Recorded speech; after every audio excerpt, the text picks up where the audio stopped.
June 3-ന് anganwadi പ്രവേശനോത്സവമായിരുന്നല്ലോ. അപ്പോൾ ഡാനിമോന് ഈ വർഷം അങ്കണവാടി തന്നെയാണ് കേട്ടോ, സ്കൂളിൽ ചേർത്തിട്ടില്ല. 3.5 വയസ്സ് കഴിഞ്ഞിട്ടേ ഉള്ളൂ, 4 വയസ്സാവുന്നേ ഉള്ളൂ. അതുകൊണ്ടാണ്. അപ്പോൾ പ്രവേശനോത്സവത്തിൻ്റെ ഒരുക്കങ്ങളൊക്കെ നഴ്സറിയിൽ റെഡിയാക്കിയിട്ടുണ്ട്. അപ്പോൾ എല്ലാ കുട്ടികളെയും ഇതുപോലൊരു ഫ്ലവറും അതുപോലെ ഒരു മഞ്ചും ഒക്കെ കൊടുത്തിട്ടായിരുന്നു വെൽക്കം ചെയ്തിട്ടുണ്ടായിരുന്നത്. കുട്ടികൾക്ക് ഒരുപാട് സന്തോഷമായി.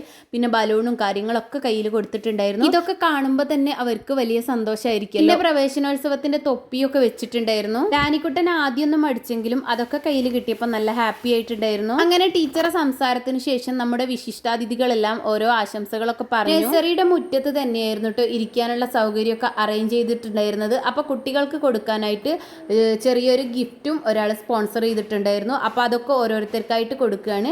ഒരു ഡ്രോയിങ് ബുക്കായിരുന്നു. ഏതായാലും കുട്ടികൾക്ക് ഉപകാരപ്പെടുന്ന കാര്യം തന്നെ. ഓരോരുത്തർക്കായിട്ട് ഗിഫ്റ്റൊക്കെ കൊടുത്തിട്ട് ക്ലാസ്സിലേക്ക് വിടുകയാണ് ചെയ്തിട്ടുണ്ടായിരുന്നത്. ഡാനിമോന് മഞ്ച് തിന്നുന്ന തിരക്കില്ലായിരുന്നു കേട്ടോ.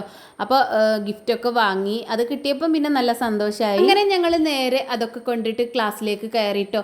അപ്പോൾ ഈ അങ്കണവാടിയിലെ താഴ്ഭാഗത്തായിട്ട് ഫുഡിൻ്റെ അടുക്കളയും സംഭവങ്ങളൊക്കെയാണ്, ബാത്റൂമും ഒക്കെ വരുന്നത്. മുകളിലത്തെ നിലയിലാണ് കേട്ടോ ഇവരുടെ ക്ലാസ് വരുന്നത്. അപ്പോൾ നമ്മൾ അതെല്ലാം കൊണ്ട് മുകളിലേക്ക് പോയി. ബലൂണൊക്കെ പിന്നെ ഞാൻ പോകുന്ന വഴിക്ക് ഒന്നുകൂടെ എടുത്തു കൊടുത്തിട്ടുണ്ടായിരുന്നു. അതുകൊണ്ടൊക്കെ കുറേ കളിച്ചു. പിന്നെ കുറച്ച് കഴിഞ്ഞപ്പോൾ പൊട്ടിയപ്പോൾ ഒന്ന് പേടിച്ചു പോയി.